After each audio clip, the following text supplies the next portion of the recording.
신명기 21장.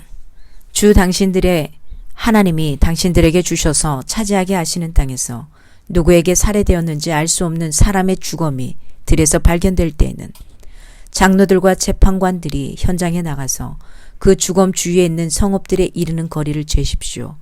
그 주검에서 가장 가까운 성읍이 있을 터이니 그 성읍의 장로들은 아직 멍에를 메고 일한 적이 없는 암송아지 한 마리를 끌고 와서 물이 늘 흐르는 골짜기, 갈지도 심지도 않은 골짜기로 그 암송아지를 끌고 내려가 물가에서 암송아지의 목을 꺾어서 죽이십시오. 그때의 레위 자손 제사장들도 그곳으로 나와야 합니다.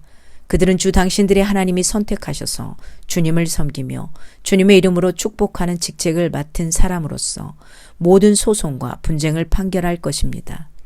이때의 피살자의 주검이 발견된 곳에서 가장 가까운 성읍의 장로들은 물가에서 목이 꺾인 암송아지 위에 냇물로 손을 씻고 아래와 같이 증언하십시오.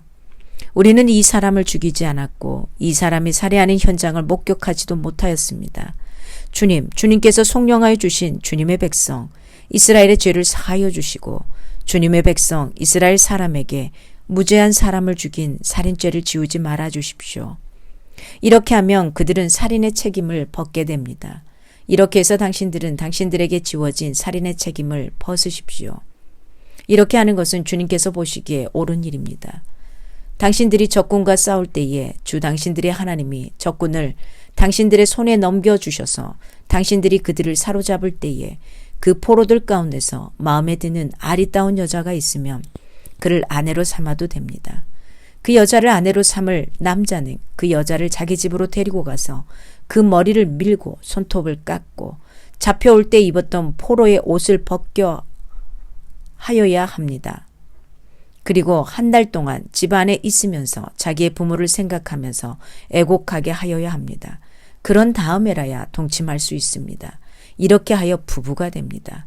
그 뒤에 그 여자가 더 이상 남편의 마음에 들지 않으면 그 여자의 마음대로 가게 하여야 하며 돈을 받고 팔아서는 안 됩니다. 남편이 그 여자를 욕보였으므로 종으로 팔아서는 안 됩니다.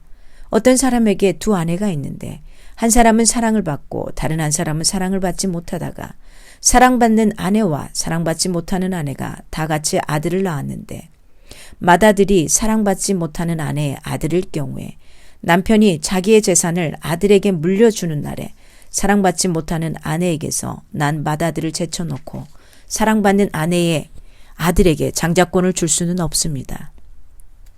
반드시 사랑받지 못하는 아내의 아들을 맏아들로 인정하고 자기의 모든 재산에서 두 몫을 그에게 주어야 합니다. 그 아들은 정력의 첫 열매이기 때문에 맏아들의 권리가 그에게 있는 것입니다. 어떤 사람에게 아버지의 말이나 어머니의 말을 전혀 듣지 않고 반항만 하면 고집이 세어서 아무리 타일러도 듣지 않는 아들이 있거든 그 부모는 그 아들을 붙잡아 그 성읍의 장로들이 있는 성문 위에 회관으로 데리고 가서 그 성읍의 장로들에게 우리의 아들이 반항만 하고 고집이 세어서 우리의 말을 전혀 듣지 않습니다. 방탕 한 데다가 술만 마십니다 하고 호소하십시오. 그러면 그 성읍의 모든 사람이 그를 돌로 쳐서 죽일 것입니다. 이렇게 하여서 당신들 가운데서 악을 뿌리 뽑아야 합니다. 그래야만 온 이스라엘이 그 일을 듣고 두려워할 것입니다. 죽을 죄를 지어서 처형된 사람의 주검은 나무에 매달아 두어야 합니다. 그러나 당신들은 그 주검을 나무에 매달아 둔 채로 밤을 지내지 말고 그 날로 묻으십시오. 나무에 달린 사람은 하나님께 저주를 받은 사람이기 때문입니다. 당신들은 주 당신들의 하나님이 당신들에게 유산으로 준 땅을 더럽혀서는 안 됩니다. 아멘. 하나님의 말씀이었습니다.